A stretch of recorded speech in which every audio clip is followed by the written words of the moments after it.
హరే హరే.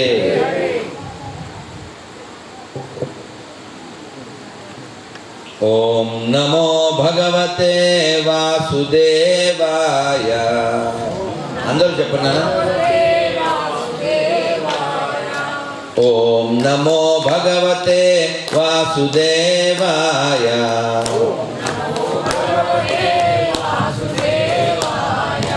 ఓం నమో భగవతే వాసుదేవాయ.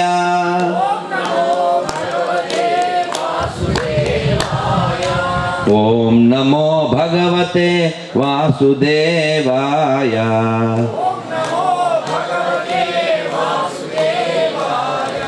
ఓం నమో భగవతే వాసుదేవాయ.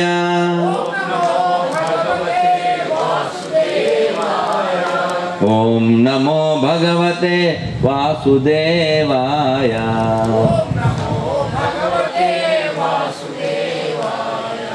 హరే కృష్ణ కృష్ణ కృష్ణ హరే హరే.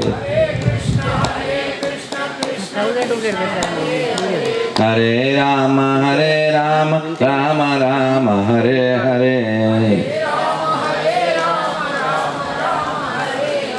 హరే కృష్ణ కృష్ణ కృష్ణ హరే హరే.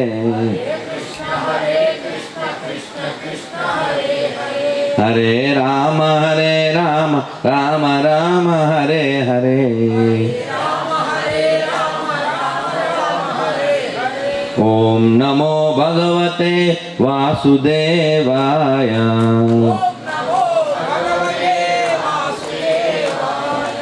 ఓం నమో భగవతే వాసుదేవాయ.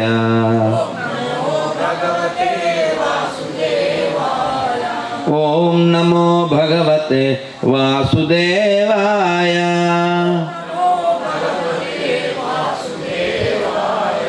ఓం నమో భగవతే వాసుదేవాయ.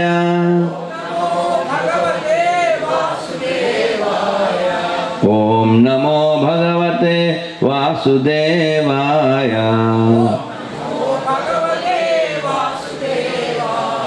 వాసుదేవ వాసుదేవ వాసుదేవ నమః. ఓం అజ్ఞాతమనాందస్య జ్ఞానాంజనశలాకయా చక్షురున్మిళితం యేన తస్మై శ్రీగురవే నమః. నమః. ఓం విష్ణుపాదాయ కృష్ణప్రేష్ఠాయ భూతలే శ్రీమతే జయపతాకస్వామిన్నితి నామినే. నమాచార్యపాదాయ నితాయ కృపప్రదాయినే గౌరకాతాదామదాయ నగరగ్రామతారిణే. నమః. ఓం విష్ణుపాదాయ కృష్ణప్రేష్ఠాయ భూతలే శ్రీమతే భక్తివేదాంతస్వామిన్నితి నామినే. నమస్తే సారస్వతే దేవే గౌరవాణి ప్రచారిణే నిర్విశేష శూన్యవాది పాశ్చాత్య దేశతారిణే. హే కృష్ణ కరుణా సింధో దీనబంధో జగత్పతే గోపేశ గోపికాకాంత రాధాకాంత నమోస్తుతే. తప్తకాంచన గౌరాంగీ రాధే వృందావనేశ్వరి వృషభానుసుతే దేవి ప్రణమామి హరిప్రియే. వాంఛాకల్పతరుభ్యశ్చ కృపాసింధుభ్య ఏవ చ పతితానాం పావనేభ్యో వైష్ణవేభ్యో నమో నమః. अनंतकोटि वैष्णव भक्त वृंद की जय। नवाचार्य श्री हरिदास ठाकुर की जय। श्री श्री राधा गोविंदाष्ट सकुंद गिरिराज भगवान की जय। श्री पद्मावती बालाजी भगवान की जय। श्री अवधूतेन्द्र सरस्वती महाराज की जय। श्री वीर हनुमान की जय। श्रील प्रभुपाद की जय। श्रील गुरुदेव की जय। निताय गौर प्रेमानंदे। वासुदेव మరొక్కసారి అందరి చేతులు ఎత్తండి. హరే కృష్ణ హరే కృష్ణ కృష్ణ కృష్ణ హరే హరే హరే రామ హరే రామ రామ రామ హరే హరే. చాలా సంతోషంగా నేను ఇక్కడ మీతో సంభాషించడానికి కూర్చున్నాను. జనం తక్కువ ఉన్నందుకు కూడా నేను బాధపడలేదు. సహజంగా చాలా జన ప్రవాహం ఉంటూ ఉంటుంది. కానీ ఇప్పుడు నేనేం ఫీల్ అవుతున్నానంటే చాలా క్వాలిఫైడ్ పర్సన్సే ఇక్కడ కూర్చున్నారని నేను ఫీల్ అవుతున్నాను.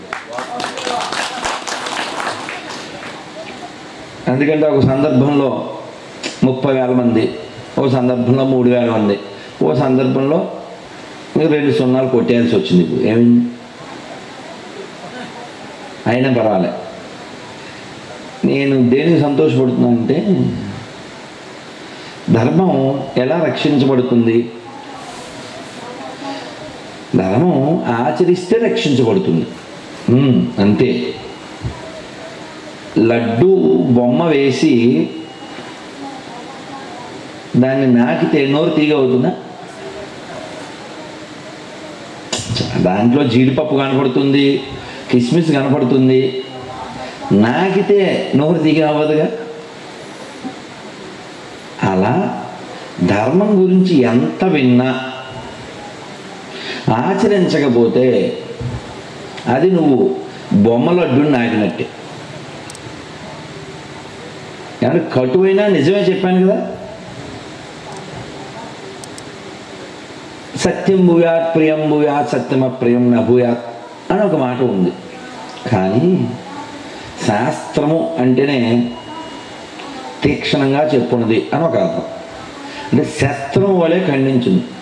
కొన్ని నచ్చకపోయినా మనం దాన్ని అంగీకరిస్తే మన మేలు మనం కోరుకున్న వాళ్ళం అవుతాం. ఉదాహరణకి భాగవతం చెప్తుంది, ఎవరు నాన్న ఎవరు అమ్మ. ఇప్పుడు చాలామంది నేను కన్నాను పెంచాను అని ఏవో చెప్తూ ఉంటారు, కానీ భాగవతం అయితే అలా ఒప్పుకోదు. The mother who never taught about God, she did not consider as a mother, she consider as a pig. తెలుగులో చెప్పనా? భాగవతం చెప్తుంది, ఏ తల్లి అయితే పిల్లలకి భగవంతుడి గురించి చెప్పదో ఆవిడ తల్లి కాదు, పందితో సమానము. ఏమన్నా అంత ఖచ్చితంగా కటువుగా ఎందుకండి అలా చెప్తారు? మరి చెప్పకపోతే ఆపరేషన్ చేయకపోతే ఒకసారి రోగం సరి అవ్వదు. మరి స్టింగ్ ఆపరేషను లేకపోతే సర్జికల్ స్ట్రైకో మన మీద 5,000 సంవత్సరాల క్రితమే చేసేసారు. ఎవరు? వ్యాసులు. ఆయనే 17 పురాణాలు, 4 వేద విభజన, ఉపనిషత్తులు, వేదాంతం అన్నీ రాసి అయినా మనస్సు అసంతృప్తికి గురై సరస్వతి నదీ తీరాన అలా బేలగా ఉండి ఏంటిది ఇలా అని చెప్పి వాళ్ళ గురువు గారు ఎవరు నారద మహర్షిని ప్రార్థిస్తే ఆయన వచ్చి, నా మనసు ఎందుకు ఇలా ఉందండి, ఎంత చేసినా నాకు సంతృప్తి లేదు అంటే, నువ్వు ఎన్నెన్నో వర్ణించేవయ్యా, వాళ్ళ కథలు వీళ్ళ కథలు, కానీ హరికథను నువ్వు వర్ణించలేదు. ఆత్మకు ఆహారం పెట్టేది హరికథ మాత్రమే, నువ్వు ఆయన వర్ణించలేదు కదా. అందుకని ఆయన్ని వర్ణిస్తూ నువ్వు భాగవతాన్ని రచించు, అప్పుడు నీ మనసు సంతృప్తి ఉంటుంది అన్నారు. మరి భాగవతం ఎందుకు రచించారంటే, మనం పెరుగన్నం ఎప్పుడు తింటామండి? ముందు తింటామా, మధ్యలోనా, లాస్ట్లోనా? లాస్ట్లో ఎందుకు తింటాం? మొదట కారం తింటాం, పులుపు తింటాం, ఇంకో వగరు, ఇంకో ఏవో చేదు ఏవో తింటాం. కానీ ఫైనల్గా ఏం కావాలి? చల్లగా ఉండాలి. అమ్మయ్య అని ఎప్పుడు అంటాం? ఓ 4 ముద్దలు పెరుగన్నం వెళ్ళాక అమ్మయ్య, అంతేనా? నీకు పలావ్ ఇష్టం కావచ్చు, జిలేబీ ఇష్టం కావచ్చు, ఏమన్నా ఇష్టం, నువ్వు సాటిస్ఫై ఎప్పుడు అవుతావు? పెరుగన్నం పడ్డాకనే, అవునా? ఆ పెరుగు దొంగ కథలో మన చెవిలో పడితేనే ఈ పరుగు లాగి మనం కూడా చల్లగా ఉంటాం. అందుకే పెద్దవాళ్ళు చెప్పారు, తెలివైన వాళ్ళు ఎలా ఉంటారు అంటే, పొద్దున్నే ప్రాతకాలే స్త్రీ ప్రసంగ, మధ్యాహ్నే జోద, రాత్రో చోర ప్రసంగ. పొద్దున్నే స్త్రీ గురించి మాట్లాడుకోవాలి, మధ్యాహ్నం జోల క్రీడ, రాత్రికి చోర ప్రసంగం. ఏమిటి ఇవన్నీ? చెడ్డ పనులు కదా. తెలివైన వాళ్ళు ఇవి చేయరు ఏమిటండి? Non sense. తెలివైన వాళ్ళు చేస్తాడు. ధీమతాం అన్నారు. అవును, తెలివైన వాళ్ళు. నేను ఇందాకే అన్నానుగా క్వాలిటీ అన్నాను. అంతే, ఇదే క్వాలిటీ, ఇదే కావాలి. కొత్త తామర సంప జనం కాదు. తెలివైనవాడు జీవిత ప్రథమ భాగంలో 25 సంవత్సరాలు వచ్చేసరికి అతను రామాయణాన్ని పూర్తి చేయాలి. 25 ఏళ్ళు, 24,000 శ్లోకాలు అంటే పూర్తి చేయొచ్చు. అదేం పెద్ద విషయం కాదు. బాల్యంలో మొదలుపెట్టిస్తే పూర్తి చేయొచ్చు. 25 ఏళ్ళు వచ్చేసరికి రామాయణం అయిపోవాలి. 25 నుంచి 50 ఏళ్ళు వచ్చేసరికి మహాభారతం అయిపోవాలి. ఎన్ని మహాభారతం ఎన్ని శ్లోకాలండి? చెప్పండి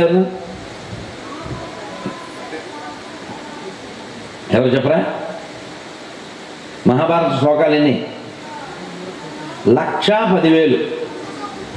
1,10,000 శ్లోకాలు. అవి ఇంకో 25 ఏళ్ళలో అయిపోవాలి. నీకు 25 వచ్చిందంటే ఫుల్ మెచ్యూరిటీ వస్తుంది, మైండ్ బాడీ కూడా.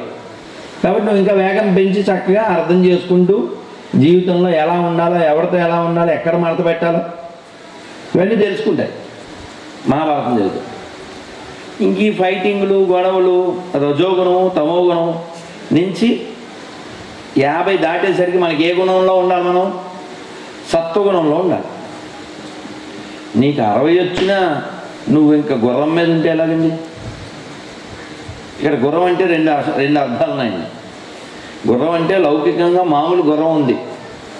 ఇప్పుడు మరి మధుపానం సేవించిన వారిని కూడా అలాగే భావిస్తాం కదండి. గుర్రం ఎక్కడంటాం కదండి. నేను మామూలు పామర భాషలో ఉన్న విషయమే కదా.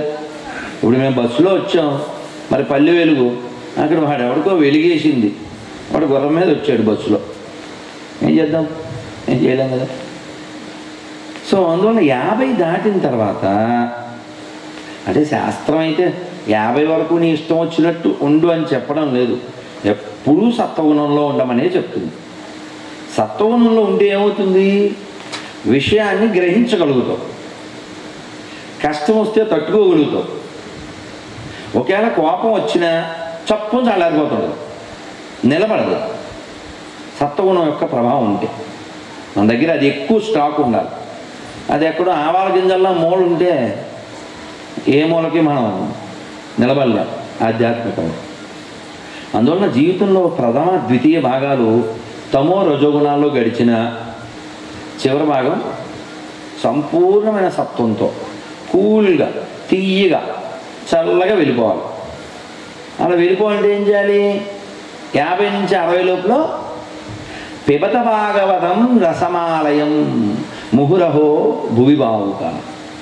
భాగవతాన్ని గ్రోలాలి. అంటే మ్యాంగో జ్యూస్ తాగినట్టుగా, లస్సీ తాగినట్టుగా తాగేయాలి. తాగాలి అంటే ఇక్కడ ప్లాట్ఫామ్ సిద్ధం చేయాలిగా. అన్నప్రాసన నాడు ఆవకాయని ఎవడో కొత్తవాడికి భాగవతం చెప్పేస్తే వాడికి డైజెస్ట్ అవుతుందా? భగవంతుడు ఏమిటండి, దొంగతనాలు ఏమిటండి, ఆ ఆటలు ఏమిటండి, నీ బుర్రకి అది ఎక్కదు. ఎందువల్ల నువ్వు ప్లాట్ఫామ్ సిద్ధం చేసుకోలేదు, హృదయాన్ని శుద్ధం చేసుకోలేదు. అక్కడ సిద్ధం లేదు, సిద్ధం లేదు, ఉన్నదల్లా అశుద్ధం. మనం ఏదన్నా మందిరానికి వెళ్ళాం, శుభ్రంగా ఉంటుంది కాబట్టి భగవంతుని చూసి సాష్టాంగం చేసి వస్తాం. శుభ్రం లేకపోతే సాష్టాంగం చేయలేంగా. గుడి శుభ్రంగా లేకపోతే మనం లోపలికి వెళ్ళలేము. మరి హృదయం కూడా గుడే. ఈ గుడి లోపల మరి పరమాత్మ ఉండాలి అంటే అది కూడా శుభ్రంగా ఉండాలి. అలా శుభ్రంగా ఉండడానికే కలియుగంలో మనకి ఇచ్చిన మార్గం ఏమిటి? కలవు నామ సంకీర్తన. మరి చేతులు ఎత్తమంటున్నాను. ఎందుకు ఎత్తమంటున్నాను? మరొక్కసారి చెప్పండి అందరూ, హరే కృష్ణ. తిన్నారు కదండి, తినలేదా? అసలు వాల్యూమే రావట్లేదు ఏమిటి? తిన్నది అరిగిపోయిందా? రఘు మళ్ళీ ఇంకోసారి పెట్టిద్దాం, ఉంది కదా. ఏమండి, శాంక్షన్ కొంచెం వాల్యూమ్ పెంచండి. హరే కృష్ణ. సారీ, నాకేం సరిపోలే. మీరు క్వాలిటీ పీపుల్, కొంచెం సౌండ్ పెంచండి ప్లీజ్. హరే కృష్ణ. చూసారా దాచుకున్నారు? ఇందాక కూడా ఉంది, దాచుకున్నారు, బ్యాంకులో దాచుకున్నారు. చెప్పండి, హరే కృష్ణ హరే కృష్ణ కృష్ణ కృష్ణ హరే హరే, హరే రామ హరే రామ రామ రామ హరే హరే, హరే కృష్ణ హరే కృష్ణ కృష్ణ కృష్ణ హరే హరే, హరే రామ హరే రామ రామ రామ హరే హరే, హరే కృష్ణ హరే కృష్ణ కృష్ణ కృష్ణ హరే హరే, హరే రామ హరే రామ రామ రామ హరే హరే. గోవిందా. వాసుదేవ. ఎందుకు చేతులు ఎత్తాము? ఎక్కడన్నా దండం పెట్టాలి, చేతులు ఎందుకు ఎత్తాలి? ద్రౌపది ఏం చేసింది? కృష్ణ రా, నాకు కష్టం వచ్చింది అంది. వచ్చాడా? నోటితో పిలిచింది, రాలే. ఒక చేతితో పట్టుకుని ద్వారకాధీశ అంది. అంటే ద్వారక ఒక్కదానికేనా? ఆయన రాలేదు. రెండు చేతులు ఎత్తి వాసుదేవా అంటే వచ్చాడు. అంటే భగవంతుడు మన దగ్గర రావాలంటే అక్కడ ద్రౌపది ఎలా చేతులు ఎత్తిందో, ఇక్కడ గోపికలు ఎలా అయితే చేతులు ఎత్తారో అలా మనం కూడా చేతులు ఎత్తి, నువ్వు తప్ప నాకు దిక్కెవరూ లేరు. గజేంద్రుడు తొండం ఎత్తినా, గోపికలు చేతులు ఎత్తినా, ద్రౌపది చేతులు ఎత్తినా ఉద్దేశం ఏమిటి? నీవే తప్ప ఇహ పరం బెరుగను, నాకు ఇంకో దిక్కు లేదు అని మన ఉద్దేశం. శరణాగతి. ఒక దొంగవాడు వచ్చాడు ఈ అర్ధరాత్రి పూట, మనం ఏ చెంబు శబ్దం అయితే అని భయపడి చెవులు పనిచేసి, తర్వాత చేతులు పనిచేసి లైట్ వేసి, తర్వాత కళ్ళు పనిచేసి వాడిని చూసి, తర్వాత నోరు పనిచేసి ఎవరది అనేసరికి వాడు తుపాకీ తీసి హ్యాండ్స్ అంటే వెంటనే ఎందుకు? బాబు దొంగగారు, నువ్వు బంగారం పట్టుకెళ్ళు, బట్టలు పట్టుకెళ్ళు, బట్టల కింద ఉన్న డబ్బులు పట్టుకెళ్ళు, పోపుల డబ్బాలో పట్టుకెళ్ళు, బిరువాలో పట్టుకెళ్ళు, ఒంటి మీదే పట్టుకెళ్ళు, నువ్వేం పట్టుకెళ్ళినా మేము మాత్రం ఏం చెయ్యము, చెయ్యలేము అని నీ ఇష్టం అని వాడికి సరెండర్ అయిపోయాం. ఆ దొంగోడు మన వస్తువులు, వస్త్రాలు, ధనము, బంగారం పట్టుకెళ్ళిపోతుంటే వాడికి శరణాగతి అయ్యాం కదా. దోచుకెళ్ళే వాడికి మనం శరణాగతి అయ్యాం. మరి కృష్ణ భగవానుడు ఎవరు? ఆయన కూడా దొంగే. ఏ దొంగ? మక్కన్చోరు, వెన్న దొంగ కదా. ఆయన దొంగే. ఆయన ఏం చేస్తాడు? మన హృదయం వెన్నలా ఉంటే దొంగిలిస్తాడు. మరి లోపల వెన్న ఉందా? తెల్లగా. జీహెచ్ఎంసీ ఉందా? జీహెచ్ఎంసీ అనగా అంటే గ్రేటర్ హైదరాబాద్ మున్సిపల్ కార్పొరేషన్. మీరు ఖమ్మం వాడుకోండి, మాకు అభ్యంతరం లేదు. లేదు మణుగూరు వాడుకోండి, మాకు అభ్యంతరం లేదు. ఏదైనా మున్సిపాలిటీ. మరి మన హృదయం మున్సిపాలిటీలా నల్లగా ఉంటే మరి కృష్ణుడు వస్తాడా? తెల్లగా చల్లగా వెన్నలా ఉంటే వస్తాడు. భగవంతుడు మన ఆజ్ఞకి బద్ధుడు అవుతాడు. ఎప్పుడు? మనం శుద్ధంగా ఉంటే. లేకపోతే యశోదకి ఆయన దొరుకుతాడా? చెప్పండి. 1000 కోట్ల సంవత్సరాలు తపస్సు చేస్తే మనస్సులో కూడా బంధించలేరు కదా దేవాది దేవుణ్ణి. మరి యశోద తాడుతో కట్టేసిందా? కట్టిందా? కట్టబడ్డా? ఆమె ప్రేమ చేత కట్టబడ్డాడు. ఆవిడ ప్రేమ ఎంత ప్రేమ అంటే, ఓ రోజు ఆవిడ వెన్న చిలుగుతుంది పొద్దున్నే నెయ్యి దీపం పెట్టుకుని. అమ్మా, ఓ పని మనిషిని పెట్టచ్చు కదా నాన్నగారు, ఎప్పుడూ నువ్వే చేయకపోతే అంటే, మా నాయనే కొడుకు అనిపించావురా, మీ నాన్నకి ఆ మాత్రం కూడా ఆలోచన లేదు అంటే, అమ్మ నువ్వు తప్పుకో, నేను చెలుగుతాను అన్నాడు. అంబ తిష్టాను, నువ్వు కూర్చోలాగా అన్నాడు. ఈయన రెండు పట్టుకుని మొదలుపెట్టాడు. ఎప్పుడైతే ఆయన తాళ్ళు పట్టుకున్నాడో పైలోకాల్లో కలకలం. అందరి దృష్టి ఇక్కడే ఉంది, ఈయన ఇక్కడే ఉన్నాడు కాబట్టి. పరమశివుడు చూశాడు, ఈయన మళ్ళీ మొదలెట్టాడు చిలకడం. అప్పుడెప్పుడో చిలికాడు కదా, చిలికితే ఏమొచ్చింది? ఫస్ట్ ఈ ఎక్స్పర్ట్ అండి, అక్కడ ఆయనకి ఇచ్చేయండి అంటాడు. ఇక పార్వతి అర్జెంటుగా సెల్స్ ఇచ్చారు చేశాను. ఇప్పుడు ఏదన్నా తేడా వచ్చిందనుకోండి ఫార్ములా, ఏదో ఒకటి వద్దు కదా. ఇప్పుడు సాగర మదనం చేసినప్పుడు మొట్టమొదటి వచ్చిందేమో ఆలాహలం, చిట్ట చివరిలో కోలాహలం. జనం కోలాహలంలో ఉంటారు కానీ హాలాహలంలో ఉండటానికి ఇష్టపడరు కదా. మరి దానికి మంచి పర్సన్ ఎవరు ఉన్నారు అంటే పరమశివుడు. యక్షప్రశ్నలో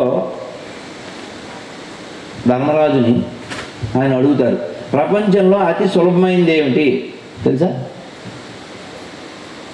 ఒకరికి సలహాలు ఇవ్వడం. చాలా సులభమైంది ఏంటి? ఒకరికి సలహాలు ఇవ్వడం. చాలా కష్టమైంది ఏంటి? అది ఫాలో అవ్వడం. చాలా నేను చెప్పలేదండి. చాలా సులభమైంది ఏంటి? ఒకటి సలహా ఇవ్వడం. చాలా కష్టమైంది ఏంటి? అది ఫాలో అవ్వడం. అలాగా శ్రీమన్నారాయణుడు ఆ పాలకడలు చిలిగినప్పుడు విషం వచ్చింది, ఏం చేయమంటారంటే అది ఆయన ఉన్నాడు, ఆయన దగ్గరికి అన్నాను. పాప ఆయన మింగేడుగా. పాప పార్వతీదేవిని అడిగాడు, మింగమంటావని. తీసుకోండి. మింగడి వాడు విగుండని మింగడిది గరళమని మింగమనెను సర్వమంగళ మంగళ సూత్రమునెంతమది నమ్మినదో. ఆవిడ లోకములు మెచ్చును, హరియును లోకములు మెచ్చును. ఈ పని చేస్తే లోకాలు మెచ్చుకుంటాయి, వాసుదేవుడు మెచ్చుకుంటాడు. మింగనా పార్వతి అని అడిగాడు. ఆయన ఎంత గొప్పవాడండి. శివుణ్ణి చూసి ఎంత నేర్చుకోవాలి మనం. కష్టం ఇబ్బంది వస్తే ఇదిగో గొంతులో పెట్టుకున్నాడు. చంద్రుడు వచ్చి నెత్తి మీద పెట్టుకున్నాడు. చల్లవనం లోకాలకి ఇవ్వాలి. అది చంద్రుడు. మనం శివుని చూసి నేర్చుకోవాలి. కష్టమేమో గొంతులో దాచుకోవాలి, సంతోషం వస్తే అందరికీ మంచి పెట్టాలి. సరే చూశాడు పరమశివుడు, అమ్మో ఈయన గతంలో లాగే మళ్ళీ ఇదిగో ఆయన దగ్గరికి వెళ్తా అంటాడు, ఏదో ఫార్ములా తేడా వస్తాయని. ఆయన స్విచ్ ఆఫ్ చేసామన్నారు, ఆయన అక్కడికి వెళ్ళిపోయారు. ఇంకా చూస్తున్నారు పైలోకాల వాళ్ళందరూ. ఇంకెవరు చూశారు? వాసుకి చూశాడు. అబ్బా ఇప్పుడు ఆ తాడు 2 తిప్పులు తిప్పుతాడు,